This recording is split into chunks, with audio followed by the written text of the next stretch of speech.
તો બીજી તરફ કચ્છમાં શિક્ષકોની ઘટને પહોંચી વળવા સામાજિક સંસ્થાઓ હવે આગળ આવી છે।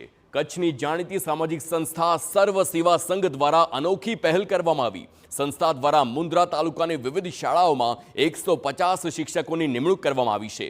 તો સર્વ સેવા સંઘ દ્વારા શિક્ષકોને નિમણૂક પત્ર આપવામાં આવ્યા છે। શિક્ષકોને માસિક 9000 રૂપિયાનું વેતન પણ આપવામાં આવશે।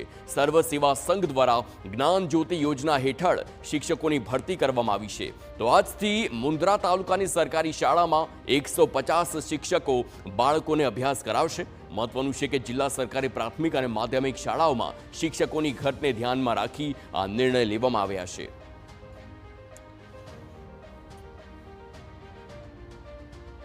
हमारी बाजूनी शाळामां जबलपुर प्राथमिक शाळामां निमणूक पत्र मळ्युं छे त्यारे हुं मारा पूरा प्रयत्न दईश के ज्यारे संस्थाए अमने लाभ आप्यो छे बाळकोने भणाववानो त्यारे अमे अमारा प्रयत्नो खूब ज करीशुं अने आभारी संस्थानो ज्यारे कच्छमां शिक्षकोनी घट छे अने ई घटने पूरी करवा माटे अमारा जेवा लोकोने पसंद करी अने ते शाळामां भरती करवा जई रह्या छे तेमने खूब खूब आभार अने एडवांस पगार आपे छे ए बदल पण एमनो खूब आभार। सर्व सेवा संघे जे बेड़ो उपाड़ी ने 150 शिक्षकोनी मुंद्रा तालुकामां जे घट पूर्ण करी छे तो ए बदल सर्व सेवा संघना प्रमुख श्री जिगरभाई छेड़ाने हूँ हृदयथी खूब खूब अभिनंदन आपું છું કે આ ખરેખર સરાહનીય કાર્ય કર્યો છે કે જે શિક્ષકોની ઘટ હતી અને શિક્ષકોને ઘટના કારણે બાળકોનું ભવિષ્ય ન બગડે એના માટે જે બેડો ઉપાડ્યો છે તો એ ધન્યવાદને પાત્ર છે।